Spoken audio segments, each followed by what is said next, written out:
Hello everyone, आज करेंगे हम लोग पार्ट टेस्ट नंबर 3 का सोल्यूशन और उसका डिस्कशन। एक एक करके देखते हैं प्रॉब्लम क्या क्या आपने किया है। आपके क्लास 11th का ही सेक्शन है। चैप्टर का नाम होगा collision, centre of mass, gravitation और रोटेशन तक है। ठीक है, चलो।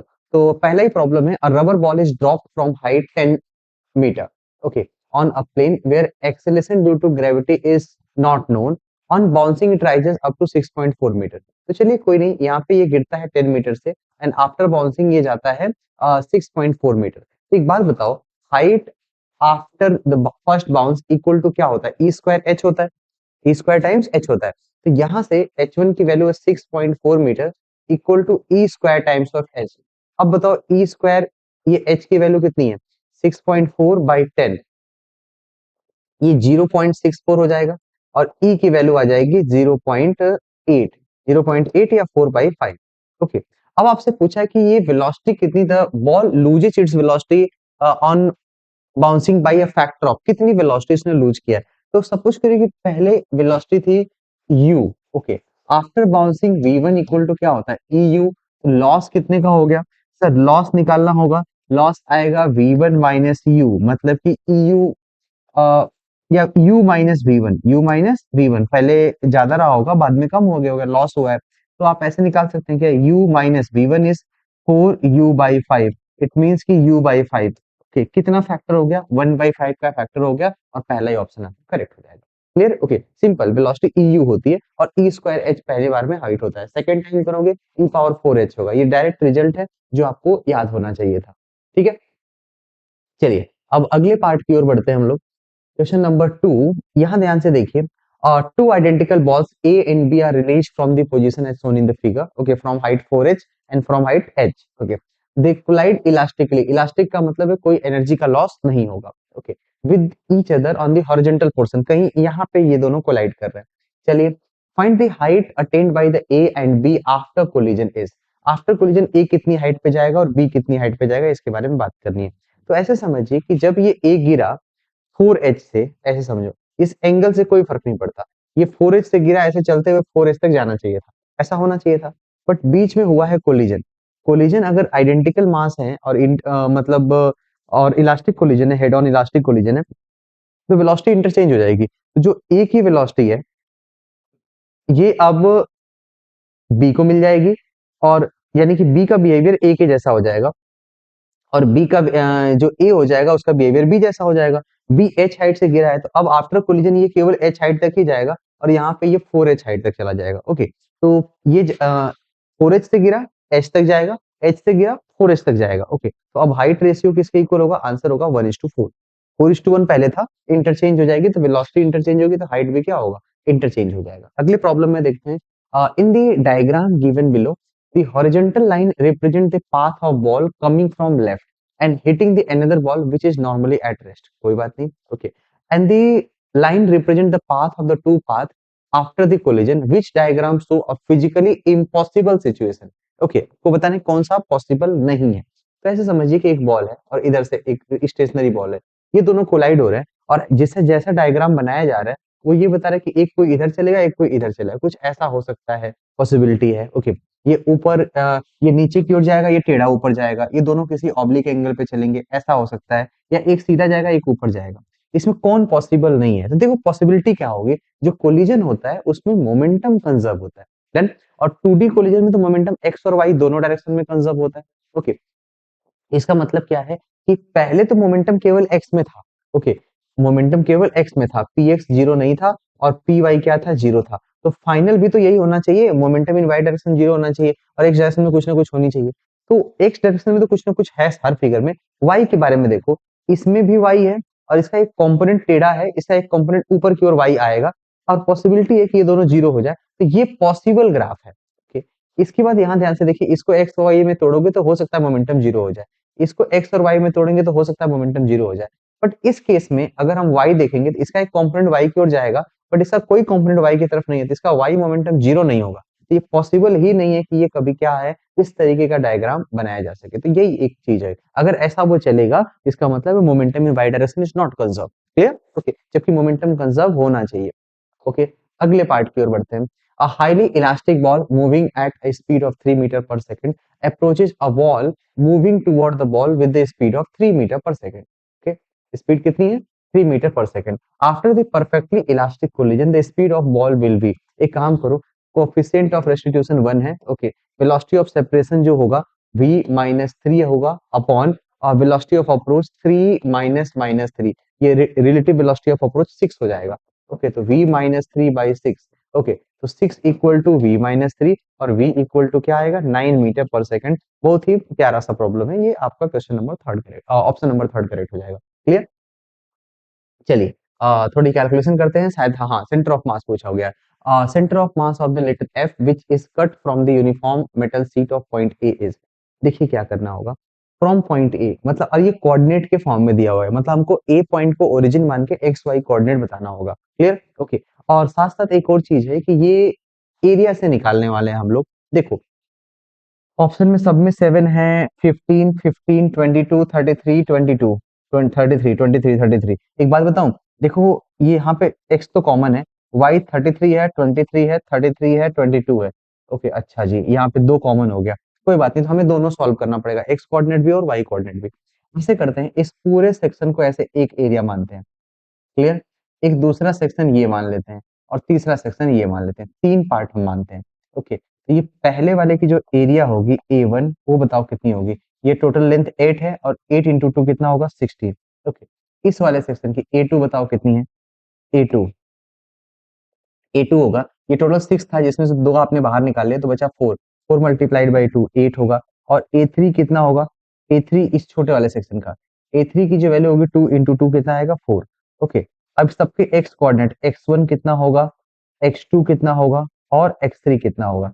x1 जो है ये इस पहले वाले का x कोऑर्डिनेट जो 16 है, यानी कि यहाँ से कितना दूर है, तो ये टोटल 2 का था ना ये पार्ट, तो इसका मिड पॉइंट ही तो आपका सेंटर ऑफ मास होगा, तो x1 आपका 1 हो जाएगा।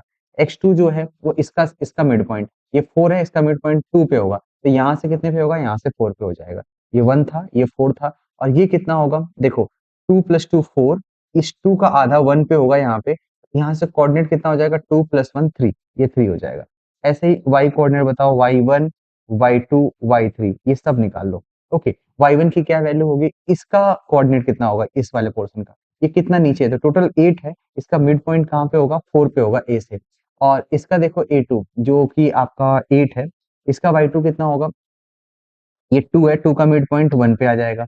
और यहाँ ध्यान से देखो 4 नीचे जाने के बाद दो और है, यहाँ से 4 टू 2 है, तो इसका एवरेज मिड पॉइंट 5 पे आएगा। क्लियर? ओके, अब बताइए x सेंटर ऑफ मास कितना होगा? x सेंटर ऑफ मास होगा A1 x1 plus A2 x2 plus A3 x3 upon total area A1 plus A2 और प्लस क्या होगा? A3। बस सिंपल इतनी बात करनी है। A1 बताइए पहली एरिया कितनी है? 16 into x1 1 plus A2 8 multiplied by 4 plus A3 4 multiplied by 3 upon total area 16 plus 8 24 plus 4 28। Okay, अब ये इसको सॉल्व करो, 16 प्लस 32 प्लस 12 अपॉन 28। ओके, अब इसको सॉल्व कर लीजिए, ये आएगा 60 बाई 28, 4 से कैंसिल कर दो। Okay, 15 by 7। Okay, 15 by 7, x की वैल्यू तो 15 बाई 7, ये भी आ गई और ये भी आ गई। हो सकता है फर्स्ट सही है या सेकंड सही है। ऐसे ही तुम y सेंटर ऑफ मास निकालो, y सेंटर ऑफ मास निकालोगे A1 y1 16 multiplied by 4 plus 8 multiplied by 1 plus A3 y3 4 multiplied by 5 upon total area हो जाएगा 16 प्लस 8 28 हो जाएगा। इसको इसको 4 से कैंसिल करो तो ये 4, ये 2 और ये 4 कैंसिल हो जाएगा 2। 16 प्लस 2 18, 18 प्लस 5 कितना होगा? 23। आंसर आएगा 23 बाई 7। ओके, तो 23 बाई 7 ऑप्शन नंबर सेकंड में है। ओके, तो फाइनली सेकंड ही सही हो गया। आपको क्या करना था? A1 x1 plus A2 x2 plus A3 x3, कुछ इस तरीके से चीजों को सॉल्व करनी थी। अगले पार्ट की ओर बढ़ते हैं। देखिए velocities of the three particle of masses 20 gram 30 gram and 50 ग्राम, जो कि दे रखा है 10i 10j 10 cap respectively, the velocity of centre of mass of the particle is. अब बताओ वेलोसिटी ऑफ सेंटर ऑफ मास क्या होता है? ओके, इसकी वैल्यू होती है m1 v1 प्लस क्या होगा? m2 v2 एंड प्लस क्या है? m3 v3 by total mass m1 plus m2 plus क्या होगा M3। क्लियर है? ओके। M1 बताओ कितना है, 20 इंटू V1 कितना है, 10i। ओके, फिर ऐसे ही 30 इंटू 10j कैप। ओके, इन plus 50 into 10k cap. Okay, अब डिवाइड बाई क्या है, टोटल मास है 20 प्लस 30 एंड प्लस क्या होगा 50। क्लियर है, खत्म हो गया। ओके, अब ये 0 0 0 कैंसिल कर दो, 5 3 8 2 10 हो जाएगा, मतलब 100 है, दोनों जीरो खत्म हो गया। आंसर आ जाएगा 2i और प्लस क्या होगा 3j एंड प्लस क्या होगा 5k cap. 2i plus 3j plus 5k cap, और ये पूरा आंसर है। क्लियर? ओके, चलिए अगले पार्ट की ओर दिया हुआ है। देखिए चार मासेस हैं और सब एक सर्कुलर फ्रेम के आसपास रखे हुए हैं। Radius of gyration of system about axis passing through centre of मास। देखिए ये एक सेंटर है, सेंटर से कोई एक्सिस पास करी, इसके अबाउट इसको घुमाया जाएगा। एक मास है m, एक 2m है, एक 2m है, एक 3m है। ओके, और इस सबके डिस्टेंस a है, तो रेडियस ऑफ जायरेशन भी a ही रहेगा। जब डिस्टेंस यानी डिस्टेंस ही तो बताते हैं रेडियस ऑफ जायरेशन, और सबके डिस्टेंस बराबर है तो रेडियस ऑफ जायरेशन भी वही होगा। लेकिन अगर आप सॉल्व करना चाहते हैं तो पहले तो आप इसकी मोमेंट ऑफ इनर्शिया निकालिए। मोमेंट ऑफ इनर्शिया कितना होगा कि कितने ma स्क्वायर प्लस क्या होगा 2ma स्क्वायर प्लस एक और क्या होगा 2ma स्क्वायर एंड प्लस क्या होगा 3ma स्क्वायर। ओके, अब बताओ कितना होगा 2 2 4 3 7 और 1 8, 8 times of ma square. Okay, और total mass of the system कितना है 8m। रेडियस ऑफ जायरेशन किसके इक्वल होता है, under root I upon total mass, I by total mass. I कितना है 8ma स्क्वायर और टोटल मास कितना होगा 8m। फाइनल आंसर कितना होगा a, जो कि यही आना भी था। क्लियर है? ओके, अगर डिस्टेंसेस अलग अलग होंगे तब तो हम कुछ सोच भी सकते हैं, अदरवाइज कुछ नहीं। ओके, देखिए सर्कुलर डिस्क है। okay, और उसका मास m रेडियस r दिया हुआ है, और बोला गया है कि रेडियस ऑफ जायरेशन बताना है अलग अलग केसेस में। तो बहुत सारे केस हैं, एक काम करते हैं, सबसे आसान तो यही है, ये आपको याद है। अब इस डिस्क का मोमेंट ऑफ इनर्शिया क्या होता है, थर्ड पार्ट को मैं सॉल्व कर रहा हूँ। थर्ड पार्ट का मोमेंट ऑफ इनर्शिया होगा mr स्क्वायर बाई 2। ओके, mr स्क्वायर बाई 2। तो रेडियस ऑफ जायरेशन k किसके इक्वल होगा, under root I by M, under root R square by 2, R square by 2, R square by 2। तो ये किसके equal होगा, R by under root 2, R by under root 2। और are by under root 2 कहाँ पे है, आर बाई रूट 2 है D में, तो थर्ड का तो डी हो जाएगा। ठीक है, थर्ड का ए है, गलत है, बी है, डी है, ए है। ओके, तो ये एक ही है, अरे वाह इतनी किस्मत अच्छी है, हमने एक ही से सॉल्व कर लिया। बाकी इसका निकालोगे M R square by 2 plus M R square. Okay, answer आ जाएगा 3/2 M R square, B correct हो जाएगा फोर्थ का। ओके, टेंजेंट का निकालोगे तो एम आर स्क्वायर बाई 4 हो जाएगा, फिर 5/4 एम आर स्क्वायर, इसका ये बन जाएगा और इसका 5/4 बन जाएगा, सेकंड का ए बन जाएगा। क्लियर है इतना? ओके, यहाँ से आप कर सकते थे।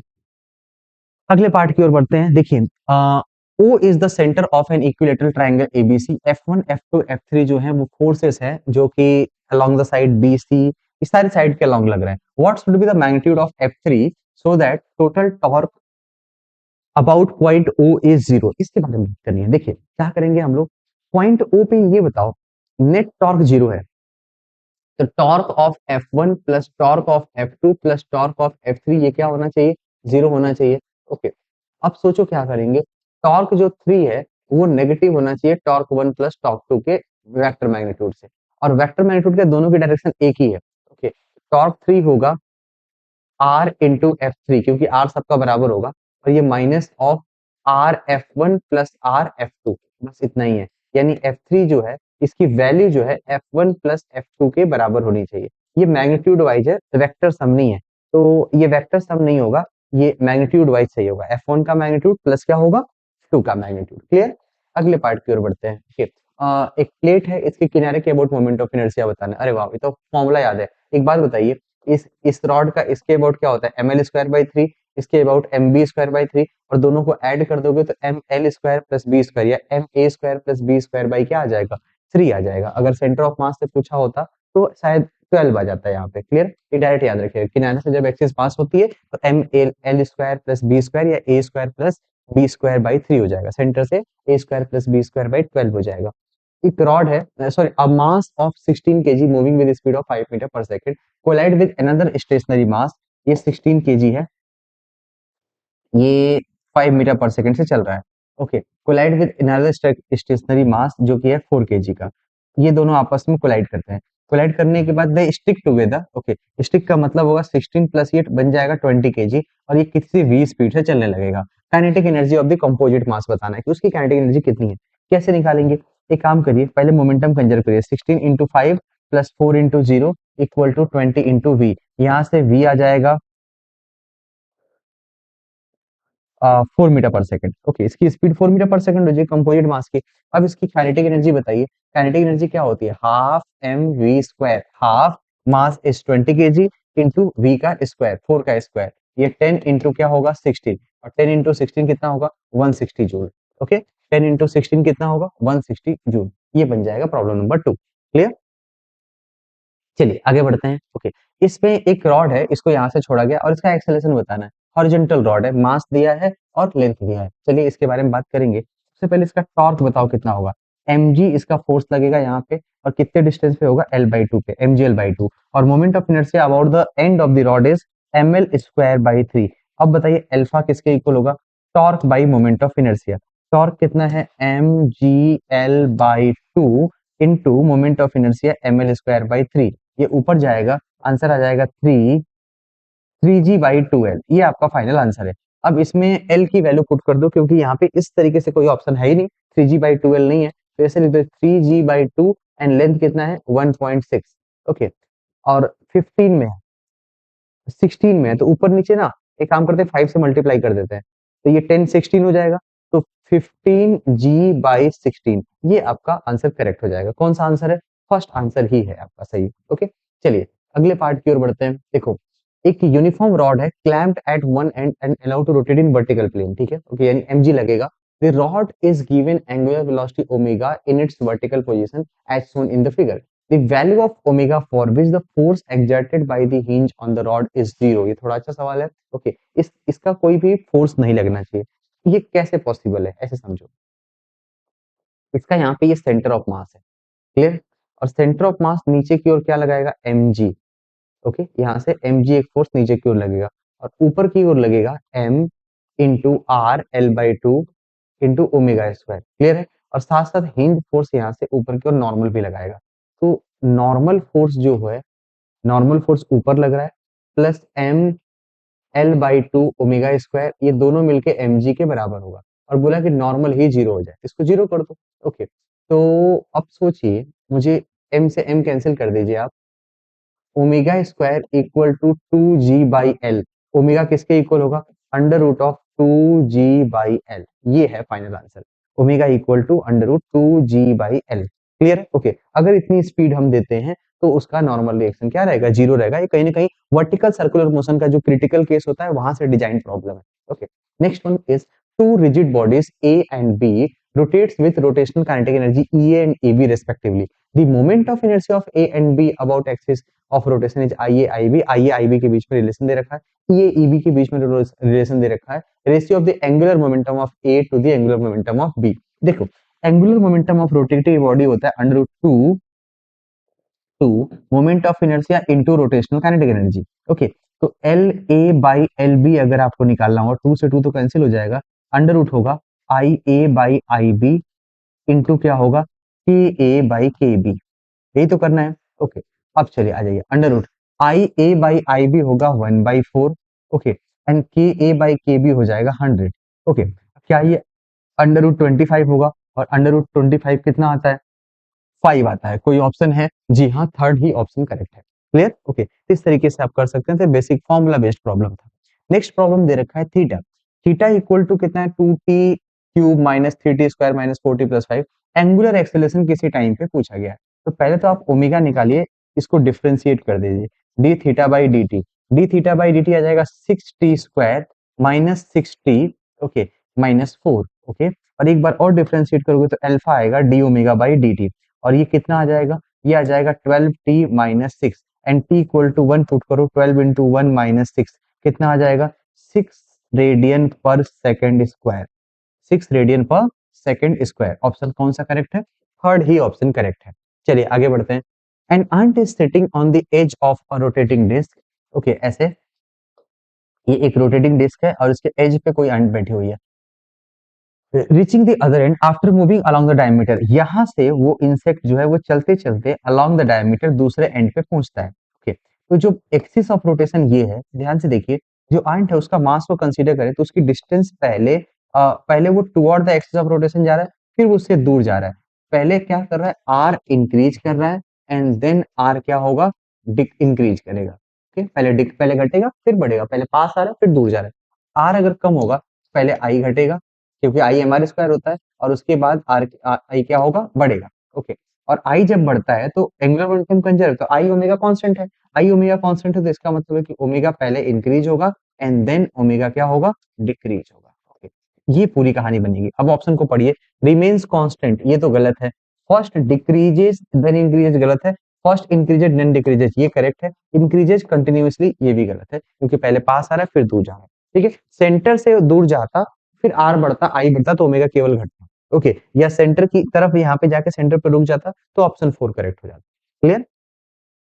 में अगले part number, revolution per minute और टाइम का एक ग्राफ दिया हुआ है। मुझे बताना है कि जो टेबल फैन है वो रोटेट कर रहा है at the speed of 2400 RPM, switched off and resulting the variation of frequency RPM में टाइम के साथ शो किया गया है। Number of revolution made by the fan before coming to rest, कुल मिला के कितना चला उसके बारे में बात करनी है। एक बात बताइए, ऐसा तो आप पढ़े हो ना कि अल्फा सॉरी ओमेगा किसके इक्वल होता है, D theta by D T. कहीं ना कहीं एंगुलर डिस्प्लेसमेंट निकालने के लिए इंटीग्रेशन ओमेगा डी टी करते हैं। ओके, आरपीएम में हो या आरपीएस में हो या रेडियन पर सेकंड में हो, इस ग्राफ की एरिया निकालेंगे, ओमेगा वर्सेस टाइम ग्राफ की एरिया, तो हमको एंगल या एंगुलर डिस्प्लेसमेंट आता है। क्लियर। तो पहले हम इसकी एरिया निकालते हैं, तो पहले ये एरिया कितनी आएगी बताइए। सबसे पहले एरिया निकाल दो, एरिया आएगा रिवोल्यूशन पर मिनट। ओके, ये पर मिनट है और सेकंड है, तो 1/60 से डिवाइड कर देंगे, रिवोल्यूशन आ जाएगा। ओके, तो इसको, ये ट्रेपेजियम है, इसका एरिया निकालते हैं, और फिर ट्रायंगल है उसका एरिया निकाल लेंगे। बस इतना ही तो है। ओके, एरिया आएगा हाफ, बेस जो है वो sum of parallel side, sum of parallel side 600 plus 2400, क्या ये 3000 होगा। ओके, इनटू बेस, बेस कितना है 8, प्लस अगला ट्रायंगल के एरिया बताओ, हाफ, बेस कितना होगा 16, इनटू हाइट कितना होगा 600, बस इतना ही है। लेकिन ये जो आएगा इसमें हमें 1/16 से गुना करना पड़ेगा, 1/60 से। क्यों, क्योंकि ये रिवोल्यूशन पर मिनट था, हमने टाइम को सेकंड में लिया है, तो 1/60 से मल्टीप्लाई करना पड़ेगा। अब बताइए कितना होगा, ये आ जाएगा 4 multiplied by 3000, 3000 plus 8 multiplied by 600 upon 60, यही आंसर है आपका। तुम इसको डिवाइड करोगे, ये जीरो जीरो जीरो तो कैंसिल हो जाएगा। ओके, अब ये कितनी बार में कैंसिल होगा, 50। ओके, तो जब 50 टाइम्स में आप कैंसिल कर रहे हैं तो ये 2000 आएगा, ये सॉरी 200 आ जाएगा, और 200 प्लस ये 10 टाइम्स में कैंसिल करें 80, फाइनल आंसर किसके इक्वल होगा, 280 रिवोल्यूशन। इतना रिवोल्यूशन वो चलेगा। ओके, सॉरी ये नहीं है, 280 रिवोल्यूशन, इतना वो चलेगा। क्लियर है। ओके, ये रिवोल्यूशन पर मिनट था, ये टाइम था, इसलिए मैंने 1/60 से गुना कर दिया। कुछ लोग कह रहे हैं कि सर आप इससे ओमेगा निकालते, ओमेगा से जब हम ओमेगा निकालेंगे तो 2 पाई एन करेंगे, तो 2 पाई से गुना करेंगे, और जब थीटा आप निकालोगे वहां से तो फिर 2 पाई से डिवाइड भी तो करोगे तभी तो आएगा। तो मैंने डायरेक्ट किया नहीं है, मैंने सीधे एरिया निकाल लिया और वही आपका आंसर हो गया, क्योंकि मैंने यूनिट पे में चला गया। अगले पार्ट की ओर देखते हैं। देखो, for the purpose of calculation of moment of inertia, body of mass can be assumed to be concentrated at its center of mass. Option का इनकरेक्ट है। ध्यान से देखिए, मोमेंट ऑफ इनर्शिया मास के डिस्ट्रीब्यूशन पे डिपेंड करता है, ना कि उसको पूरा उठा के किसी सेंटर ऑफ मास पे उठा के रख देंगे। इस चीज पे डिपेंड नहीं करता। ऐसा करना होता तो हम इतनी सारी मोमेंट ऑफ इनर्शिया क्यों निकाल रहे होते, सबका हम सेंटर ऑफ मास रट लेते और एम आर स्क्वायर करते चले जाते। ऐसा तो होता नहीं है। ओके, ये मास डिस्ट्रीब्यूशन पे डिपेंड करता है, तो ये पहला स्टेटमेंट गलत है। दूसरा, moment of inertia of a rigid body about an axis passing through its centre of mass is zero, नहीं ये गलत है। पासिंग थ्रू मोमेंट ऑफ जो सेंट्रोइडल एक्सिस होती है आईसीएम, वो सबसे मिनिमम होता है। ओके, पैरेलल एक्सिस थ्योरम क्या बताता है, moment of inertia of a rigid body और any distribution of mass is minimum about axis passing through centre of mass and it is not necessarily equal to zero. हालांकि zero भी नहीं होगा, point mass के लिए हो सकता है, डिस्ट्रीब्यूटेड मास के लिए कभी जीरो नहीं होगा, पॉइंट मास के लिए होता है। ओके, तो ये moment of inertia of rigid body दे रखा है, रिजिड बॉडी एक डिस्ट्रीब्यूटेड मास है, पॉइंट मास नहीं है, तो जीरो नहीं होगा, मिनिमम होता है। तो एसर्शन भी गलत है, रीजन भी गलत है, both A and R false. Clear. Okay, चलिए अगले पार्ट की ओर बढ़ते हैं। देखिए, particle of mass 5, okay 5 unit दे रखी होगी, 5 है, it is moving along moving with uniform speed v equal to 3 root 2 in X O Y plane. Okay, X O Y plane along the line y equal to X plus four, Y equal to X plus four, कुछ ऐसा होगा, ठीक है, y equal to X plus four. Okay, ये इसका slope 45 degree होगा और ये 4 हो जाएगा, ठीक है। ओके, मुझे एंगुलर मोमेंटम बताना है अबाउट ओरिजिन। तो अबाउट ओरिजिन के लिए यहाँ से परपेंडिकुलर डिस्टेंस निकाल लो। ये परपेंडिकुलर डिस्टेंस को मैं डी बोल रहा हूँ। परपेंडिकुलर डिस्टेंस किसके इक्वल होता है? परपेंडिकुलर डिस्टेंस होगा, देखो इस 4 का cos 45 और sin 45, ये हो जाएगा 4 sin 45। सॉल्व करने पे आएगा 2√2 यूनिट। क्लियर? ओके, ये तो डी आ गया। एंगुलर मोमेंटम क्या होता है किसी भी पार्टिकल का?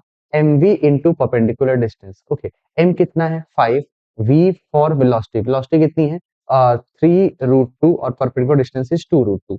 ओके, ये आंसर किसके इक्वल आ जाएगा? देखो 630, 10, 30, 30 इंटू 60, हाँ 60 यूनिट आ रही है यहाँ पे। Okay, clear? ओके, तो ये आपका एंगुलर मोमेंटम है। यहाँ पे यूनिट नहीं दे रखी है, नहीं तो केजी मीटर स्क्वायर पर सेकंड हम बोल सकते थे, बट यहाँ पे यूनिट केजी में नहीं दिया है, मीटर पर सेकंड में नहीं है, तो कोई बात नहीं। Next, moment of inertia of stationary flywheel is 0.2 kg metre square, I की वैल्यू है 0.2। ओके, कांस्टेंट टॉर्क जो है उसके ऊपर लग रहा है 5 एनएम का, 5 न्यूटन मीटर का टॉर्क लग रहा है on the wheel work done by wheel in 10 second. एक काम करते हैं, सुनिए, वर्क डन के लिए इसकी एनर्जी निकालो या फोर्स इंटू डिस्प्लेसमेंट थीटा निकालो। तो या तो मैं आई निकाल के अल्फा निकाल लूं, मैं ऐसे कर लेता हूं। देखिए, चेंज इन एंगुलर मोमेंटम जो होता है वो torque into time dl by dt होगा। तो ये डेल्टा एल के इक्वल होगा, इसकी वैल्यू होगी आई ओमेगा। तो यहाँ से ओमेगा आ जाएगा torque into time interval by क्या होगा? Moment of inertia. टॉर्क किसके इक्वल है? टॉर्क है 5 newton metre into time is 10 second by 0.2। पहले इतना आया, इसको सॉल्व करोगे तो 10 से 100, 500 बाई 2, यानी कि आंसर आ जाएगा 250 रेडियन पर सेकेंड। ओके, और 250 रेडियन पर सेकेंड आ गया, तो जो वर्क डन होगा वो चेंज इन काइनेटिक एनर्जी होगा। तो क्या हम इसको हाफ आई ओमेगा स्क्वायर लिख सकते हैं? ये कैपिटल डब्ल्यू है work done. Okay, half I omega square, half I is 0.2 into 250 into 250। Okay, ये कैंसिल होके 1/10 आएगा, ये कैंसिल हो जाएगा और जीरो खत्म हो जाएगा। ओके, 250, 250, 625 और एक जीरो और बढ़ा दो, 6250 जूल। क्लियर है? 6250 जूल आएगा। इस तरीके से निकाल लो, या फिर आप पहले टॉर्क से अल्फा निकाल लेते, अल्फा से थीटा निकालते और work done equal to tau into theta करते, तो भी सेम आंसर आता। तो आपके पास मल्टीपल तरीके हैं, इजी सवाल है, आप कैसे भी कर सकते हैं, कोई एक फिक्स आंसर नहीं है। आइए चलिए, देखिए, एक रॉड होगा, इसमें हमको क्या पूछा गया? Find velocity of its centre. यहाँ पे तो ये रिजिड बॉडी है ना, तो वेलोसिटी आपका लीनियरली वेरी करता है। तो यहाँ पे क्या होगा कि अगर मान लो ऊपर को प्लस मानते हो, 30 से जा रहा है, ये नीचे -20 से जा रहा है, तो इनका एवरेज कितना होगा? 30 प्लस -20 और बाई क्या होगा? 2। ओके, 30 प्लस -20, यहाँ पे 10, 10 बाई 2 कितना आ जाएगा? 5। और ये किधर जाएगा? ऊपर की ओर, तो ऊपर की ओर क्या लिख सकते हैं? जे कैप। ओके, 5 जे कैप सेंटीमीटर पर सेकंड। यूनिट देख लीजिए कि क्या सेंटीमीटर पर सेकंड में था, आंसर इज यस, तो फिर करेक्ट है, कोई दिक्कत नहीं। सिंपल एवरेज वेलोसिटी कर लीजिए। ओके, अगले पार्ट की ओर बढ़ते हैं। देखो, ये एक फिक्स पुली है। ओके, देखिए, two identical each of radius R connected by a cord as shown in the figure. Disc one rotate with the constant angular speed, angular acceleration alpha. तो ये अल्फा से चल रहा है। ओके, और एंटी क्लॉकवाइज डायरेक्शन में चल रहा है। एंगुलर एक्सेलरेशन ऑफ डिस्क 2 बताना है। एंगुलर पूछा जा सकता है, लीनियर पूछा जा सकता है। देखिए क्या करेंगे, सिंपल तरीका क्या है इसको करने का, प्रॉब्लम को सॉल्व करना पड़ेगा अच्छे से। यहाँ पे एक डिस्क है। ओके, डिस्क नंबर 1, और ये अल्फा से रोटेट कर रही है। देन इसके ऊपर एक रस्सी भी लगी हुई है। ओके, और ये जो रस्सी है ये जाकर के किसी दूसरे आइडेंटिकल पुली से कनेक्टेड है। ओके, और ये यहाँ पे जाके ऐसे फिक्स्ड है। क्लियर? ओके, तो जब ये अल्फा से घूमेगा तो ये रस्सी भी तो आर अल्फा से घूमेगी, इसका एक्सीलरेशन क्या होगा? R times of alpha.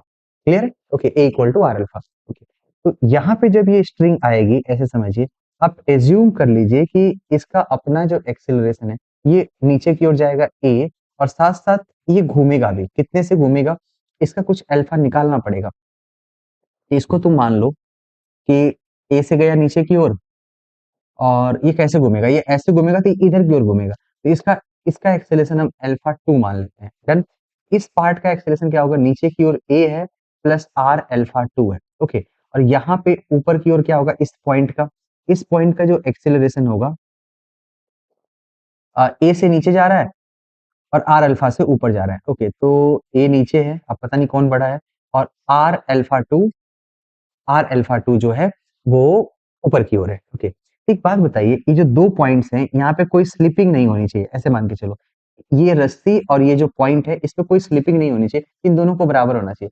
For no slipping condition, for no slipping condition, acceleration of rope इस पॉइंट का और एक्सीलरेशन ऑफ एज पॉइंट ये दोनों सेम होने चाहिए। एक्सीलरेशन ऑफ रोप तो जीरो है क्योंकि ये इस रिजिड सपोर्ट से कनेक्टेड है, तो इसका ये एक्सीलरेशन जीरो होगा। और ये क्या होगा, A minus R alpha two, acceleration A is equal to R alpha 2. Acceleration A is acceleration of center of mass of the disk. Okay, equation number 1 बना। Okay. दूसरी बात, इस पॉइंट पे नो स्लिपिंग के लिए इस रस्सी का एक्सीलरेशन होगा R अल्फा। ओके, और इसका क्या होगा, for no slipping at point 2, ये पॉइंट 1 है और पॉइंट 2 पे एट पॉइंट 2 सेम कंडीशन हम अप्लाई कर रहे हैं। ओके, तो acceleration of the disc edge disc A plus R alpha two, और ये किसके इक्वल होगा, R times of alpha. Clear है? ओके, और ए खुद आर अल्फा टू था, तो R alpha two plus R alpha two किसके इक्वल होगा, R times of alpha. Okay, two alpha two equal to alpha, तो अल्फा टू किसके equal होगा, अल्फा बाई टू, यानी कि अल्फा वन बाई टू पहले का एक्सीलरेशन डिवाइड बाई टू। ये हमने किसकी कंडीशन लगाई है, नो स्लिपिंग की। जब भी कभी रस्सी और पुली एक दूसरे के ऊपर चल रहे होते हैं तो रस्सी के जो एज, इसका एज है पुली का और रस्सी दोनों का एक्सीलरेशन बराबर होना चाहिए, अदरवाइज उनके बीच में स्लिपिंग हो जाएगी। क्लियर है? ओके, ये आएगा कौन सा, अल्फा वन बाई टू। देखते हैं क्या आता है, अल्फा वन यानी कि सिंपल इसका अल्फा डिवाइड बाई क्या आता है, टू। थर्ड ऑप्शन करेक्ट हो जाएगा। क्लियर? आगे की ओर बढ़ते हैं।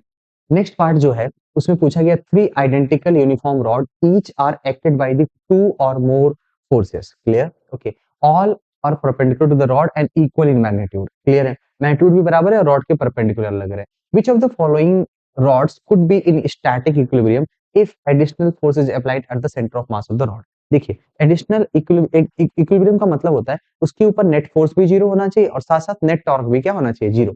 एक बात बताओ, ऊपर एफ एफ लगा 2f और नीचे भी एक एफ लगा तो कितना बल लग गया, ऊपर 2f नीचे एफ, तो एक एफ लगा है। हम नीचे एक और फोर्स लगा सकते हैं यहाँ पे, तो उससे फोर्स तो जीरो हो जाएगा लेकिन टॉर्क जीरो नहीं होगा। सेंटर के अबाउट, सेंटर के अबाउट टॉर्क लोगे तो देखो ये फोर्स और ये फोर्स, इन दोनों का टॉर्क हमेशा ऐड हो रहा है क्योंकि दोनों एंटी क्लॉकवाइज डायरेक्शन में ऐसे लग रहे हैं, तो ये कभी जीरो ही नहीं होगा। सेम इसके साथ भी हो रहा है, यहाँ पे फोर्स तो जीरो है बट टॉर्क जीरो नहीं, ये तो कपल है। इस केस में क्या होता है कि देखो इस फोर्स का और इस फोर्स का टॉर्क जीरो है, कैसे, सेंटर के अबाउट देखिए, इधर से इधर की ओर घूम रहा है, ये फोर्स इधर घुमा रहा है, ये दोनों ऑलरेडी जीरो है।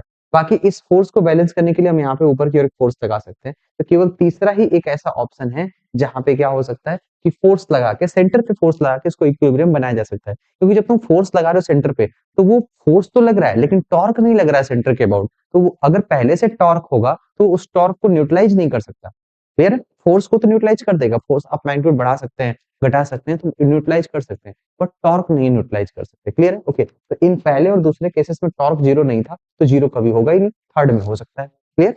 चलिए अगले पार्ट की ओर, नेक्स्ट। हाँ, नेक्स्ट एक बहुत प्यारा सा प्रॉब्लम है, देखिए इस प्रॉब्लम में क्या पूछा गया कि एक बीड है, दो स्मॉल एम मासेस के, और ये अभी एक्सिस पे है, ये ऐसे गोल घूम रहा है ओमेगा नॉट स्पीड से, और ये रॉड है, इसका मास m है, लेंथ l है। ये घूमते घूमते दोनों बीड यहाँ पे किनारे पे आ जाएंगे, उस केस में एंगुलर वेलोसिटी क्या होगी। ये क्वेश्चन बहुत फेमस था इसलिए मुझे याद है। चलिए आइए देखते हैं क्या होता है। इस केस में अगर ऐसा करना होगा तो सिंपल बात यह है कि इस सिस्टम में एक्सटर्नली कहीं से टॉर्क नहीं आया, और अगर टॉर्क नहीं आया तो एंगुलर मोमेंटम हमेशा क्या रहेगा, कंजर्व रहेगा। ओके, तो आप कंजर्वेशन ऑफ एंगुलर मोमेंटम लगा लीजिए। कंजर्वेशन ऑफ एंगुलर मोमेंटम अगर आप लगाते हैं तो उस केस में इनिशियल एंगुलर मोमेंटम जो कि है रॉड का ml स्क्वायर बाई 12 इंटू उसका ओमेगा नॉट, और ये जो दोनों बीट्स हैं उनका अपना जीरो होगा। क्लियर? क्योंकि वो तो एक्सिस पे ही है। इक्वल टू फाइनल, फाइनल तो होगा ml स्क्वायर बाई 12 प्लस क्या होगा, एक बीट का जब किनारे पे पहुंच जाएगा बीट तो m into L by two का क्या होगा, whole square multiplied by two, और ये total moment of inertia into omega, यही आपको निकालना है। ये ओमेगा ही आपको क्या करना है, निकालना है। तो चलिए एक एक करके देखते हैं कि ये कितना होगा। सब इसको बढ़ते हैं, देखिए अब ये ओमेगा जब तुम निकालोगे तो ये 12 है, इसको रहने दो, एल स्क्वायर कैंसिल होगा, ये एल स्क्वायर बाई 4 था, 2 हो जाएगा, और 6 से मल्टीप्लाई कर दो तो ये आ जाएगा m omega not square upon capital M plus 6 times of m equal to omega. ये आपका आंसर हो जाएगा। और ये ओमेगा नॉट का स्क्वायर नहीं था, एल का स्क्वायर था, एल कैंसिल हो गया, M omega not by M plus 6m, ये आपका आंसर आ जाएगा। क्लियर? ओके, चलिए अगले पार्ट की ओर देखते हैं।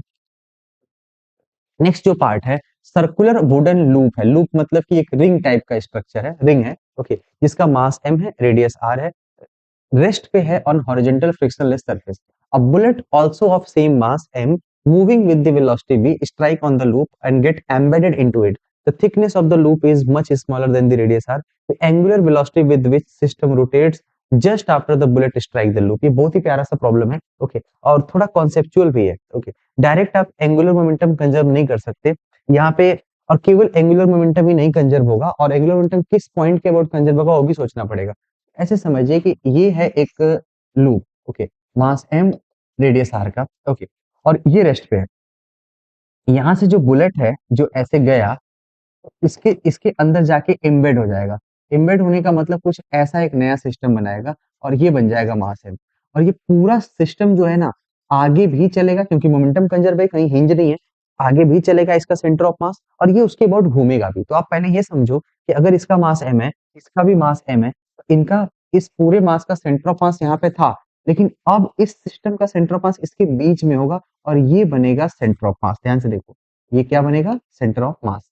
ओके, सेंटर ऑफ मास की डिस्टेंस कहाँ कितनी होगी? सेंटर ऑफ मास की डिस्टेंस, ये भी मास अगर यहाँ पे m है, यहाँ m है, तो ये डिस्टेंस कितनी होगी? r/2, मिड पॉइंट पे होगा ना, ओके। और इसके मोशन को अगर देखा जाए कि मोशन कैसा होगा, तो मोशन कुछ ऐसा होगा, इसका सेंटर ऑफ मास ऐसे v स्पीड से चलेगा, और साथ साथ बिकॉज ऑफ द कोलिजन एक तरीके से यहाँ पे ऐसे एक एंगुलर वेलोसिटी ओमेगा आ जाएगी।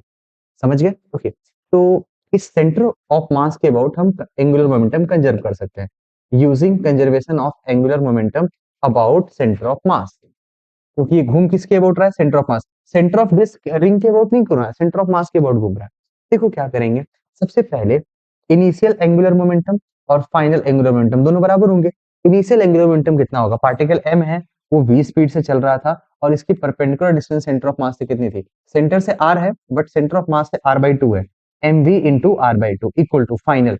फाइनल में पूरे सिस्टम की मोमेंट ऑफ इनर्शिया। अब सिस्टम की मोमेंट ऑफ इनर्शिया किसकी होगी?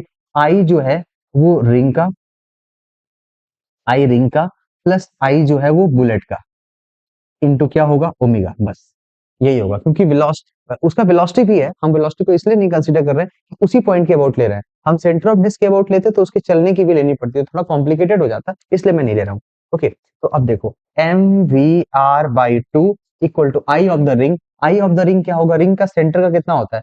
mr², ओके, और प्लस के m r/2 का होल स्क्वायर, ये रिंग का बन गया, एंड प्लस बुलेट का कितना होगा? पॉइंट मास mr², r की जगह कितना है? r/2 इसका होल स्क्वायर। ये फाइनल आपका, sorry, final moment of inertia into क्या होगा? ओमेगा। अब इसे सॉल्व करो, देखो कितना आ रहा है, mvr/2 equal to mr² plus mr²/4, 5/4 mr², okay, plus again mr²/4, okay, into क्या होगा? ओमेगा।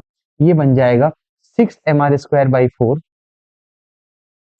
6mr²/4 इंटू क्या होगा? ओमेगा, 3/2 बन गया, ओके। तो mvr/2 equal to 3mr² omega by क्या होगा? 2। ये 2 कैंसिल हो गया, m कैंसिल हो गया, r की एक पावर कैंसिल हो गई। मुझे क्या निकालना था? आ, मुझे ओमेगा निकालना था, तो ओमेगा इक्वल टू क्या होगा? v/3r। ओमेगा किसके इक्वल आ गया? v/3r, okay. तो कुछ इस तरीके का ऑप्शन आपका एग्जाम उस वाले में होगा। देखिए ध्यान से, मैं इसके about moment of angular momentum conserve नहीं किया हूं, मैं करता, लेकिन ऐसा नहीं कि एंगुलर मोमेंटम कंजर्व नहीं है, हर एक पॉइंट के अबाउट कंजर्व है। बट प्रॉब्लम है कि अगर हम यहाँ से लिखेंगे तो इसकी ट्रांसलेशनल, जो सिस्टम की ट्रांसलेशनल मतलब मोशन की वजह से जो एंगुलर मोमेंटम है, उसे भी लिखना पड़ेगा, और उसे अगर आप लिखते हैं तो शायद आंसर कई बार आप गलत कर जाओगे, मुझे पता है कि आप गलत कर जाओगे, ओके। तो उससे बेटर ये है कि जो सिस्टम बनेगा नया, उस नए सिस्टम के अबाउट जो उसका सेंटर ऑफ मास है, उसके अबाउट एंगुलर मोमेंटम कंजर्व करिए, ओके। अबाउट सेंटर ऑफ मास ये किसका है? About centre of mass of system, okay. और सिस्टम किसका कितना कितना है? ये है रिंग प्लस बुलेट। मैं उसके अबाउट मोमेंटम क्या किया हूँ? एंगुलर मोमेंटम कंजर्व किया हूँ। समझ गए? चलिए, तो ये पूरी कहानी थी, आई होप आपको समझ में आया होगा। अब अगले पार्ट की ओर बढ़ते हैं। देखिए, नेक्स्ट हो गया 25, अगले क्वेश्चन की ओर देखते हैं। Problem number 26. The density of core of a planet is rho 1, okay, and that of outer core is rho 2. The radius of core r, inner core जो है वो r दे रखा है, and the planet is 2r. Okay, यहाँ से r और 2r, rho 1 rho 2 दे रखा है. Gravitational field at outer surface of the planet is same as that of surface of the core. What is the ratio of rho 1 by rho 2? ये किसके equal होगा? देखिए, अब इसके लिए भी हम लोग को बोर्ड पे ही चलना पड़ेगा, यहाँ पे उतनी स्पेस नहीं होगी. रो 1 बाई रो 2 निकालना है. देखिए क्या होगा, ऐसे समझिए. थोड़ा थोड़ा आपको इलेक्ट्रोस्टैटिक्स की याद आ रही होगी. ओके, देखो, ये है रेडियस आर, और इसकी इसकी रेडियस है 2r. ओके, इसकी डेंसिटी है रो 1, इसकी डेंसिटी है रो 2. प्रॉब्लम बस ये बताया गया है कि जो इसके सरफेस की डेंसिटी है, यहाँ पे ग्रेविटेशनल फील्ड इंटेंसिटी g1 और यहाँ पे कितना है g2, ये दोनों बराबर है. बस इतनी सी बात है. ओके, तो g1 किसके इक्वल होगा? जो g1 होगा, ओके, ये किसके इक्वल होगा? g, उस सरफेस का पूरा mass, G M by M one by R square. M one किसके इक्वल होगा? जी बाई आर स्क्वायर, और मास को density into volume into 4/3 pi R cube. ठीक, तो जी वन की वैल्यू बताओ कितना होगा? 4/3 pi G row are, row 1r. ये आप ऑलरेडी जानते हैं. Okay, on the surface of core, ये कोर के ऊपर इसकी इंटेंसिटी आ गई. बट अगर हम सरफेस ऑफ प्लैनेट की बात करें कि G2 किसके इक्वल होगा, तो देखो ऐसा होगा, G total mass of planet, पूरा ओवरऑल यहां से लेके बाहर तक का total mass, m total, okay, upon, okay, upon क्या होगा? टोटल रेडियस जो कि 2r है, और इसका क्या होगा? Whole square. कैसे करें? g बाई 2r का मतलब 4r square, m total, total mass कितना होगा? Density into volume, rho 1 into 4/3 pi R cube plus rho 2 into 4/3 pi, और जानते हैं कितना होगा? 2r whole cube minus R cube. ये है पूरी कहानी. ठीक है, टोटल मास का density into volume, density into volume, inner का और आउटर का. ठीक है, अब सोचो जरा, ये 4 और r कैंसिल हो जाएगा. Okay, G pi R cube, G pi R cube by 3r square. Okay, by 3r square. Okay, by 3r square. Okay, by 3r square. अंदर क्या बचेगा? Rho 1 plus 7 times of rho 2. Okay, तो इसको आप solve कर लीजिए. G pi R by 3 rho 1 plus 7 times of क्या होगा? रो 2. ये आपका G2 आ गया. Clear? Okay, and as per the problem, ये G1 और ये G2 आपस में क्या है? सेम है. दोनों की इंटेंसिटी सेम है. क्लियर? जब इंटेंसिटी सेम है तो दोनों को इक्वेट कर दो. तो इक्वेट करेंगे तो क्या क्या मिलेगा? देखिए, G1 equal to G2, given is 4/3 pi G rho 1 into R equal to G pi R by 3 rho 1 plus 7 times of क्या होगा? रो 2. ओके, ये 3 से 3 कैंसिल हो गया. पाई जी आर कैंसिल हो गया. 4 times of rho 1 equal to rho 1 plus 7 times of क्या होगा? रो 2. अब ये इधर आएगा, 3 times of rho 1 equal to 7 times of rho 2. Okay, और रो 1 बाई रो 2 पूछा था, आंसर किसके इक्वल होगा? 7 divide by 3. Rho 1 by rho 2 किसके इक्वल होगा? 7 divide by 3. Clear? Okay, 7 divide by 3 आपका ऑप्शन नंबर कौन सा है? थर्ड करेक्ट है. क्लियर? ओके, ये बेसिक सी बात थी. आगे बढ़ते हैं अगले प्रॉब्लम की ओर. देखिए, satellite of mass m is circulating around the earth with constant angular velocity. Okay, if radius of orbit is r not, mass m, angular momentum पूछा है. देखो, एंगुलर मोमेंटम तो होता है m, ऑर्बिटल वेलोसिटी इनटू उसकी अपनी radius. Okay, r not लिख दो. m ऑर्बिटल वेलोसिटी क्या होगी? Under root G M by R not into क्या होगा? R not. इसको सॉल्व करोगे, m times of under root G capital M into क्या होगा? एक और आर नॉट. कौन सा आंसर हो जाएगा? G M R not small m. Option number कौन सा है? फर्स्ट ही तो बेसिक था आपका, फॉर्मूला था. देखिए ध्यान से, earth move around the sun in elliptical orbit, ratio of O A by O B, O A by O B X दे रखा है. The ratio of speed of earth at B to A बताना है. Okay, हमको बताना है V B by V A. एक काम करते हैं, सुनिएगा.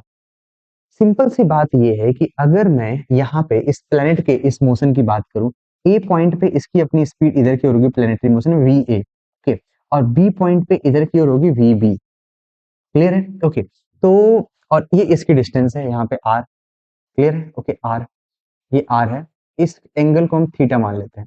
ओके, तो सिंपल बात यह है कि जब प्लैनेट मूव करते हैं तो उसकी एंगुलर मोमेंटम कंजर्व होते हैं, क्योंकि सेंट्रल फोर्स के अबाउट मोशन होगा। एंगुलर मोमेंटम ऑफ ए और एंगुलर मोमेंटम ऑफ बी हमेशा क्या होगा, बराबर। ए का एंगुलर मोमेंटम क्या होगा, एम वी ए, ओके। और एंगुलर मोमेंटम लेना है about centre, about the sun, not centre, about the sun. उस केस में सन से इसकी डिस्टेंस कितनी होगी, O A into O A equal to angular momentum at B. B, अब देखो इसके बीच का एंगल 90 डिग्री था तो हमने नहीं लिया, क्योंकि एंगुलर मोमेंटम होता है एमबीआर साइन थीटा। जब हम बी पॉइंट पे जाएंगे तो एम इंटू वी ए की जगह वी बी लिखिए, एम वी बी इंटू इसकी डिस्टेंस कितनी होगी, ओ बी इंटू साइन वहां का कुछ थीटा। क्लियर है, एम और एम कैंसिल हो जाएगा। क्लियर है, ओके। और जो वी ए की वैल्यू है, ratio of speed at B to A, V B by V A निकालना है। V B by V A किसके इक्वल होगा, V B by V A हो जाएगा O A by O B into क्या होगा, एक साइन थीटा। अब O A by O B तो ऑलरेडी एक्स दे रखा था, ये आंसर है X divide by sine theta. Okay, theta क्या है, theta is angle between velocity vector and position vector at point B. Okay, अब यहाँ पे सब कुछ एक्स के टर्म में दिया है, थीटा का कोई इन्फॉर्मेशन नहीं दिया है। क्लियर है, ओके। तो ये आंसर, इसका मतलब क्या ही बोलूं, अगर ये थीटा 90 डिग्री होता, जो कि इस फिगर में कभी पॉसिबल नहीं है, अगर ये 90 डिग्री होगा तो जाके इसका आंसर एक्स हो जाएगा। क्लियर है, ओके। तो यहाँ पे अगर मुझे मोस्ट प्रोबेबली लगाना होगा, ये तो सवाल ही मुझे गलत लग रहा है, अगर ये सही है तो यहाँ पे हम एक्स ही लगा सकते हैं जो मोस्ट प्रोबेबल, क्योंकि ये सब कभी पॉसिबल ही नहीं होंगे। क्लियर है, समझ पाए, ये कभी पॉसिबल नहीं होंगे, तो आंसर एक्स आप लगा के आगे बढ़ सकते हैं। क्लियर है, ओके। वैसे सवाल ये मतलब टेक्निकली ये गलत है एक तरीके से देखा जाए तो, ठीक है। यहाँ पे कभी पॉसिबल नहीं है कि ये वी और आर आपस में परपेंडिकुलर हो। चलिए अगले क्वेश्चन की ओर बढ़ते हैं। देखिए, let the average distance of the earth from sun is L1। Okay, earth और सन की एवरेज डिस्टेंस L1 है and 1 year of earth equal to d days है। ओके, तो 1 year of another planet, okay, उसका time period बताना है। तो ऐसे समझिए T1 बाई T2 किसके इक्वल होता है, L1 बाई L2, और इसकी पावर क्या होती है, 3/2। मुझे T2 बताना है, दूसरे का टाइम बताना है। ठीक है, दूसरे का टाइम बताना है। दूसरे का टाइम T2 बताने के लिए आपको क्या करना पड़ेगा, L2 by L1 power 3/2 into T1, और T1 जो है वो D डेज है, तो D से गुना कर दो। Okay, D into L2 by L1 power 3/2 days, कुछ ऐसा है, D into L2 by L1 power 3/2 days. Okay, अगले पार्ट की ओर बढ़ते हैं। A body of mass m starts falling from height from a point 2r above the earth surface। वो height नहीं, हाइट है मतलब सेंटर से डिस्टेंस 3r हो जाएगी, और फिर वो r तक गिरता है above the earth surface। तो बताइए क्या होगा, काइनेटिक एनर्जी। ओके, तो काइनेटिक एनर्जी मतलब चेंज इन पोटेंशियल एनर्जी। देखो ये गिरता कहां से कहां है, h2r से r, तो 2r हाइट है, तो सेंटर से डिस्टेंस कितना होगा, 3r से 2r, 3r से 2r। अब बताइए काइनेटिक एनर्जी जो होगा वो चेंज इन पोटेंशियल एनर्जी होगा, और चेंज इन पोटेंशियल एनर्जी क्या होती है, G M M by R. Okay, two two पे आया है 1/2 माइनस 1/3। ओके, तो ये किसके इक्वल हो जाएगा, आपका आंसर हो जाएगा 3 माइनस 2 1 इंटू 6। ओके, तो क्या ये G M M by 6 R बन जाएगा, और यही आपका क्या हो जाएगा, आंसर बन जाएगा। क्लियर है, जितनी पोटेंशियल एनर्जी का लॉस हुआ है वही काइनेटिक एनर्जी में क्या हुआ, गेन हुआ है। Next problem, the figure below shows two cells having masses m1 and m2. The cell are concentric at which point a particle of mass m particle of mass m shall experience zero force। तो देखो बताते हैं, ये इसको आप gravitation से नहीं electrostatic से करने की कोशिश करिए। जैसे ये चार्ज स्फीयर है और ये भी चार्ज स्फीयर है, इसके बाहर इलेक्ट्रिक फील्ड होगा, यहाँ पे भी, और इसके अंदर भी इलेक्ट्रिक फील्ड होगा, बट इन दोनों के अंदर यहाँ पे कभी इलेक्ट्रिक फील्ड नहीं होगी। तो इलेक्ट्रिक फील्ड नहीं होगी तो इसमें कोई भी चार्ज पे फोर्स जीरो होगा। तो यहाँ पे अगर ग्रेविटेशनल फील्ड नहीं होगा, इस पॉइंट पे कहीं पर भी कोई भी मास रख दो, उस पे नेट फोर्स क्या रहेगा, जीरो। तो आपके पास पॉसिबल आंसर तो एक ही है ना, ए बी सी सब पे फोर्स लगेगा, डी पर फोर्स नहीं लगेगा। Clear, okay. अगले पार्ट की ओर बढ़ते हैं। नेक्स्ट देखिए ध्यान से, a satellite of mass m kg rotating around the earth of mass m circular orbit of radius 3r। यहाँ पे ऑर्बिट का रेडियस, हाइट नहीं दिया। What extra energy should be needed to satellite in to launch into या lift into an orbit of radius 4r। एक बात बताइए, आपको इस पे मैंने पढ़ाया है क्या, वर्क डन जो होता है in launching the in changing the radius of satellite, ये किसके इक्वल होता है, G M M by 2 1 by छोटा r माइनस 1 बाई बड़ा r। 1/r1 माइनस 1/r2, ऐसा कुछ पढ़ाया गया आपको क्लासरूम में। GMM/2, ओके, 1 क्या होगा 3r माइनस 1 क्या होगा 4r, ओके, तो ये आपका 12 हो जाएगा और ऊपर 1 हो जाएगा, तो फाइनल आंसर हो जाएगा 24। ओके, तो क्या आंसर आ रहा है, GMM/24r, GMM क्या होगा 24r। तो ऑप्शन नंबर कौन सा है, थर्ड करेक्ट हो जाएगा।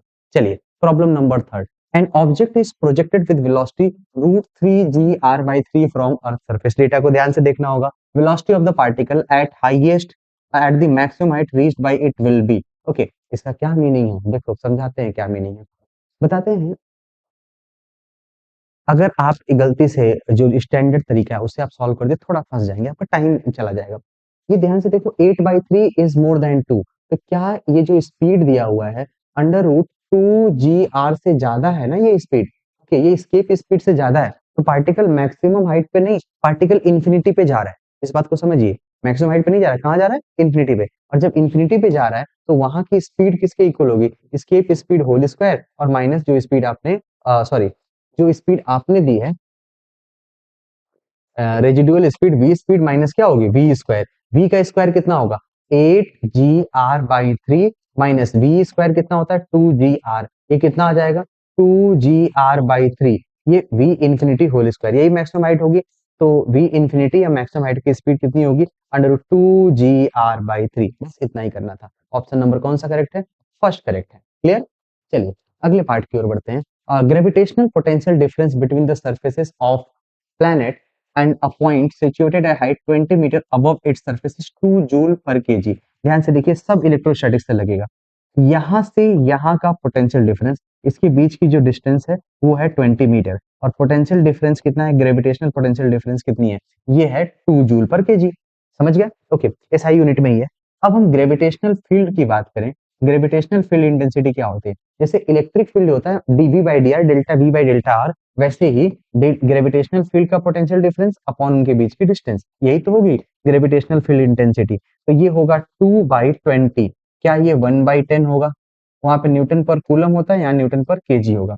अब बताओ फोर्स किसके इक्वल होता है, क्यूई की जगह यहाँ पे m इंटू आई जी होगा, मास कितना है 5 kg, okay, gravitational field intensity कितना है 1/10, क्या ये 1/2 न्यूटन का फोर्स लगा, ओके, 1/2 न्यूटन। अब वर्क डन किसके इक्वल होता है, फोर्स इनटू डिस्प्लेसमेंट, कितना लेके जा रहे हो, up to the height of 4 metre, okay, तो force is 1/2, displacement is 4, final answer कितना आएगा, सब कुछ एसआई यूनिट में है, आंसर किसके इक्वल हो जाएगा 2 जूल के बराबर हो जाएगा। सब कुछ किससे हमने किया है, इलेक्ट्रोस्टैटिक्स से, क्लियर। चलिए आगे, weight of a body of mass m decreased by 1%, decreased by 1% when it is raised to height above the earth surface। कुछ हाइट h, एक बात बताओ, ऊपर जो जाते हैं तो परसेंटेज चेंज 2h/r होता है, तो 32 किलोमीटर पे जाते हैं तब जाके 1% का चेंज आता है, समझ गए, ओके, ये ऊपर की बात है। और अगर हम अर्थ सरफेस से नीचे जाते हैं 64 अगर किलोमीटर जाते हैं देन 1% का डिक्रीमेंट होता है, डिक्रीमेंट दोनों साइड होता है, ऊपर भी और नीचे भी। हमें बताना है कि उतनी ही हाइट हम नीचे जा रहे हैं, तो अगर 32 ऊपर गए थे 1% कम हुआ था, 32 नीचे जाओगे तो आधे परसेंट ही तो कम होगा, 0.5%, ओके, तो आंसर होगा पहली बात तो डिक्रीज्ड बाय, इंक्रीज्ड गलत है, इंक्रीज्ड गलत है, डिक्रीज्ड बाय 2% गलत है, डिक्रीज्ड बाय 0.5% आपका क्या है, सही है, क्लियर। अगले पार्ट की ओर बढ़ते हैं। देखिए, two bodies of respective masses m, small m and capital M are placed d distance apart. The gravitational potential at the position where gravitation field is equal to 0 is, okay, minus gm/r होता है, कुछ ये होगा, ये भी नहीं होगा, ये भी नहीं होगा, ये भी नहीं होगा, ये भी नहीं होगा, चारों ऑप्शन में से कुछ भी नहीं होगा। ध्यान से देखो क्या होगा, ऐसे समझिए, एक स्मॉल m मास है और एक कैपिटल M मास है, इनके बीच की डिस्टेंस है d, क्लियर, ओके, इनके बीच में कहीं तो ऐसा पॉइंट होगा जहां पे नल पॉइंट होगा, आंसर इज यस, ये नल पॉइंट होगा, और इसकी यहाँ से डिस्टेंस r1 मान लो और यहाँ से इसकी डिस्टेंस क्या होगी r2। आपको इतना तो पढ़ाया गया है, ओके, कि इन दोनों का r1 r2 निकालना होगा, या x और r माइनस एक्स निकाल लो, इसको x लिख लेते हैं, तो ये डिस्टेंस कितना होगा r माइनस एक्स लिख लेते हैं, चलेगा, टोटल डिस्टेंस r है, या d है, d माइनस एक्स लिख लो, कोई बात नहीं, अगर d दिया है तो d माइनस एक्स लिख दो। अब दोनों की gravitational field intensity I small m और I कैपिटल M बराबर होनी चाहिए, तभी तो इक्वल अपोजिट होगा, तो नेट वैल्यू 0 होगी। पहले इसके बारे में बात करो, तो ये किसके इक्वल होगा, G M by X square by G capital M by D minus X का क्या होगा, होल स्क्वायर। जी से जी कैंसिल हो गया, ये कैंसिल हो गया। देखो D minus X by X का होल स्क्वायर इक्वल टू कितना आ रहा है, capital M by small M. Okay, तो यहाँ से D by X minus one equal to under root small M by under root capital small M, capital M ऊपर था। ओके, तो अब बताओ D by X equal to root M plus root capital M upon root small M. Okay, और x equal to किसके equal होगा, under root small M by under root small M plus under root क्या होगा, capital M into D, ये बन जाएगा distance. Okay, और ऐसे ही सिमिलरली सिमिलरली अगर आप d माइनस एक्स निकालते हैं, इसकी वैल्यू जानते हैं क्या होगी, under root capital M upon under root capital M plus under root small M into क्या होगा, डी। ये पूरी कहानी बन जाएगी। समझ गए? ओके, तो अब इन्हीं दोनों को सॉल्व करना है। अब इन दोनों को सॉल्व करने के लिए हम क्या करेंगे, ग्रेविटेशनल पोटेंशियल बताना है उस पॉइंट पे। तो ग्रेविटेशनल पोटेंशियल तो minus G M by R होता है ना। ओके, जी उस स्मॉल एम और स्मॉल एम से उस पॉइंट की डिस्टेंस एक्स है, माइनस जी कैपिटल एम और वहां से उसकी डिस्टेंस क्या है, डी माइनस एक्स है। चलिए पुट करिए, माइनस जी को कॉमन ले लो। Okay, small M by X, X बताओ कितना है, root M D by root small M plus root capital M, चलेगा, plus capital M upon D minus X root capital M D by root small M plus root क्या होगा, capital M. Okay, इन्हीं को solve करना है। देखो इसको solve करोगे तो यहाँ पे आ जाएगा माइनस जी बाई डी, अब तो कॉमन ले लें यहाँ पे, रूट एम कैंसिल होगा तो एक रूट एम आएगा और ये नीचे से ऊपर चला जाएगा, root M plus root capital M, चलेगा। Okay, plus root M cancel हो गया, under root capital M plus sorry into ये नीचे से ऊपर जाके root small M plus root क्या होगा, कैपिटल एम, ये बन जाएगा। अब यहाँ से एक चीज कॉमन आ रही है, माइनस जी बाई डी के root over small M plus root over capital M. अब अंदर क्या बचेगा, देखो यहाँ बचा रूट स्मॉल एम और यहाँ क्या बचा, रूट कैपिटल एम। इस तरीके से अब ये दोनों का प्रोडक्ट है तो होल स्क्वायर कर दो, minus of G by D under root of small M plus under root of capital M और इसका क्या होगा, होल स्क्वायर। ये है आपका पोटेंशियल। क्लियर? ये आपका क्या है, पोटेंशियल उस पॉइंट का जहां पे फील्ड जीरो है। कुछ लोग इसको एज ए रिजल्ट यूज करते हैं, बट अगर आप उतने सवाल नहीं किए हैं और आप अभी नए हैं, फिजिक्स में 180 170 मार्क्स नहीं आ रहे हैं, तो इतना आपको याद करने की जरूरत नहीं। मैं रिकमेंड नहीं करूंगा कि याद करो, ये रेयर प्रॉब्लम्स हैं बट आते हैं, मतलब अलग अलग एग्जाम में आए हुए हैं। इतना आप बोलोगे सर मैं इतना कैसे सॉल्व करूंगा, तो भाई ये रिजल्ट आपको ऑलरेडी याद है न्यूट्रल पॉइंट का, ठीक है। उसके बाद आपको केवल इतनी ही कैलकुलेशन करनी है। ये भी आप नहीं कर पा रहे हैं तो फिर थोड़ी सी प्रॉब्लम है। ओके, लेकिन ये अच्छे सवाल हैं तो यहाँ पे घबराना नहीं है, टाइम तो लगेगा। ओके, ऐसे यहाँ पे देखो ये आंसर हो सकता है बट ये एम नहीं होना चाहिए। अब तब ऑप्शन क्या हो जाएगा, फोर। यहाँ पे एम हमको लगता है मिसप्रिंट है या फिर क्या है, नहीं होना चाहिए था, ये डायमेंशनली गलत है ऑप्शन। चलिए अगले क्वेश्चन की ओर बढ़ते हैं। Did the following statement, an object shell weight more at the pole than at the equator. देखो बताते हैं, पोल पर जी की वैल्यू ज्यादा होती है एज कम्पेयर टू इक्वेटर, तो वेट भी ज्यादा होना चाहिए। सिंपल, इतनी कहानी तो आप जानते हैं। क्या करना होगा, प्रॉब्लम क्या है, यहाँ पे दो चीजें हैं, physical balance, spring balance. Done. Physical balance जो होता है वो तराजू, एक साइड इधर एक साइड इधर और दोनों ऐसे बैलेंस होते हैं। जानते हो होता क्या है, वो टॉर्क बैलेंसिंग पे काम करता है। mg into distance D, mg into distance D, वो दोनों बराबर होते हैं। क्लियर? ओके, तो वहां पे g से g कैंसिल होता है, तो g कहीं का ज्यादा है कहीं का कम है, इस बात पे जो आपका फिजिकल बैलेंस है उसकी रीडिंग नहीं होती, उसकी रीडिंग हमेशा फिक्स रहती है। क्लियर? ओके, तो चाहे आप पोल पे चले जाओ चाहे इक्वेटर पे चले जाओ, ऑब्जेक्ट का वेट सेम रहेगा फिजिकल बैलेंस में। तो पहली तो बात ये देखिए, it shall weight same at the pole and equator when weighted by the by using physical balance। ये बात सही है और ये गलत हो जाएगा। okay, ये आपका गलत हो जाएगा। क्लियर? ये नहीं है, S1 गलत है। जब S1 गलत है तो क्या है, अब आगे बढ़ते हैं S3। स्प्रिंग बैलेंस की जब आप रीडिंग लेते हैं तो स्प्रिंग बैलेंस kx mg के बराबर होता है, kx ही रीडिंग होती है, तो उसमें g आता है ना mg में, तो जब g आएगा तो जहां का g ज्यादा होगा वहां पे रीडिंग ज्यादा होगी और g पोल का होगा। स्प्रिंग बैलेंस की रीडिंग पोल पर, मतलब सेम चीज को आप पोल पे मेजर करोगे तो ज्यादा आएगा, लेकिन स्प्रिंग बैलेंस वेइंग जो आप फिजिकल बैलेंस से मेजर करेंगे तो हर जगह बराबर होगा, क्योंकि वो जी के वेरिएशन पे डिपेंड नहीं करता। तो और कौन सा ऑप्शन करेक्ट है, S4। ध्यान से देखो, it shall weight more at the pole then equator, जब हम इसको किससे मेजर करते हैं, स्प्रिंग बैलेंस से। तो ये भी स्टेटमेंट सही है, तो S2 सही है और S4 सही है, और कुछ नहीं। क्लियर? बाकी चीज तो गलत है। चलिए आइए नेक्स्ट जो प्रॉब्लम है यहाँ पे 38। देखो 38 जो है इसको देखते हैं, ये बोला गया है कि एक्सीलरेशन ड्यू टू ग्रेविटी और डेंसिटी का क्या रिलेशन है, शायद आपको याद है एक्सीलरेशन ड्यू टू ग्रेविटी कितना होता है 4/3 pi G rho times of R, 4/3 pi G rho times of R, rho equal to क्या होगा 3g by 4 pi ji are, ऐसे आप याद कर लो, डायरेक्टली याद है। ये कहाँ से आता है, ये आता है gm/r² में मास को डेंसिटी इंटू वॉल्यूम कर देते हैं। देखिए find the potential energy of system of 4 particle placed at vertices of a square of side L, सबका मास m दिया। अरे वाह, ये तो बहुत ज्यादा आसान क्वेश्चन है यार। देखो 4 पार्टिकल्स हैं तो चारों की पोटेंशियल पोटेंशियल कितना होगा, पोटेंशियल एनर्जी माइनस gm²/l, इनके बीच की डिस्टेंस, और ऐसे 4 पेयर बनेंगे 1 2 3 एंड 4, लेकिन टोटल 6 पेयर बनते हैं तो 2 डायगोनल भी बनेगा, और डायगोनल की डिस्टेंस कितनी होगी l√2, तो माइनस ऑफ gm² क्या होगा l√2, और ऐसे कितने से मल्टीप्लाई कर देंगे 2 से, जब 2 से मल्टीप्लाई कर दोगे तो यहाँ √2 आ जाएगा, और √2 आ जाएगा तो ऑप्शन नंबर कौन सा करेक्ट हो जाएगा, फर्स्ट, ये बन जाएगा 39। ओके चलिए क्वेश्चन नंबर 40 की ओर बढ़ते हैं।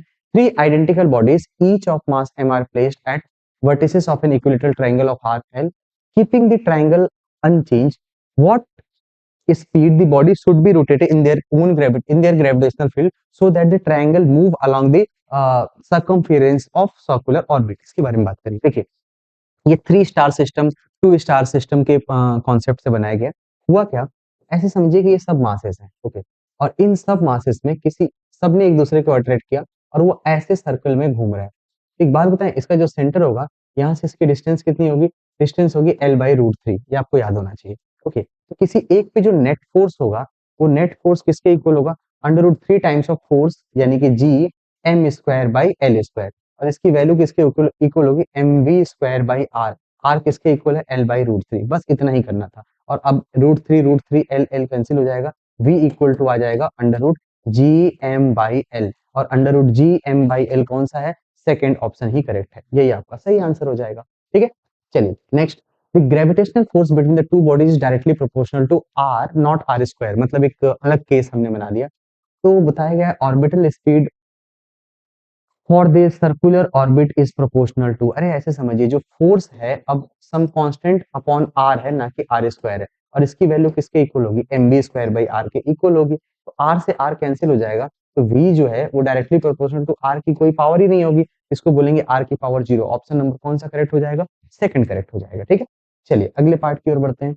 A satellite is launched into a circular orbit of radius r around the earth, the second satellite is launched into the radius of 1.01 r, मतलब r से आप 1.01 r कर देते हैं, इसका मतलब है कि आपने कितना रेडियस बढ़ा दिया 1%। तो अब बताओ टाइम पीरियड जो होता है directly proportional to r power 3/2 होता है, तो रेडियस बढ़ाओगे तो टाइम पीरियड भी बढ़ेगा, percentage change in time period कितना होगा 3/2 times of percentage change in radius. Okay 3/2 times of percentage change in radius है 1, फाइनल आंसर कितना होगा 1.5%, इतना आप कर सकते हैं। 1.5% जो है वो आपकी टाइम पीरियड क्या होगी, बढ़ जाएगी, जो भी आपका पहला टाइम पीरियड था उससे 1.5 टाइम्स बढ़ जाएगा। नेक्स्ट, इसके वेलोसिटी अर्थ सरफेस का दिया है, ओके, इसके वेलोसिटी अनदर प्लैनेट, ओके, तो किसी और प्लैनेट का इसके वेलोसिटी क्या होता है √2g मास, मास कितना होगा 100 times of mass of earth upon radius 4 times of radius.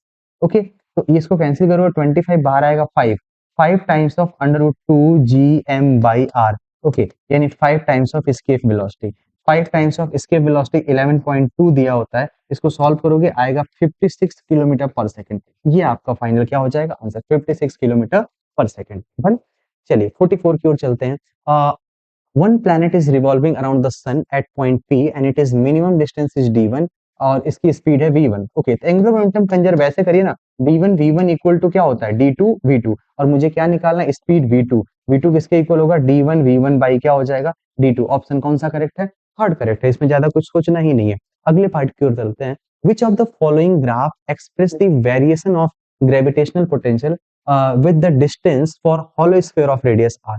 Okay देखो पोटेंशियल तो एक नेगेटिव होता है, ऐसे समझिए पोटेंशियल जो होता है माइनस ऑफ gm/r होता है बाहर, और सरफेस का होता है माइनस ऑफ gm/R, और अंदर भी कांस्टेंट ही रहता है। ओके तो पहली बात तो नेगेटिव होगा, ये पॉजिटिव लेना ही नहीं है, ये कुछ इस तरीके का ग्राफ नहीं बनेगा, और यहाँ पे इन्होंने सही लिया है बट अंदर इन्होंने जीरो ले लिया, जीरो नहीं कांस्टेंट होना चाहिए, ऑप्शन नंबर कौन सा करेक्ट है, थर्ड ऑप्शन ही आपका क्या है करेक्ट है। क्लियर है, ओके तो ये था आज का एनालिसिस। ओके अब इसको अच्छे से आप एनालाइज करिए इस सिलेबस को, और अगले टेस्ट के लिए धीरे धीरे प्रिपेयर करिए। अगर कुछ लोगों ने गलत किया है तो रिकमेंड यही करूंगा कि अपनी कॉपी खोलिए और जिस जिस टॉपिक से आपने गलती की है 5 या 10 मिनट 15 मिनट जितना भी आपको समय लगता है उसको अच्छे से दोबारा पढ़ लो ताकि हमें आने वाले जब टेस्ट सीरीज में वो क्वेश्चन दोबारा आए तो कुछ गलती ना करें हम लोग। ठीक है, रिवीजन ही की है, करते रहिए। मिलते हैं हम लोग अगली क्लास में, अगली बार अगले रिवीजन में। Okay, thank you.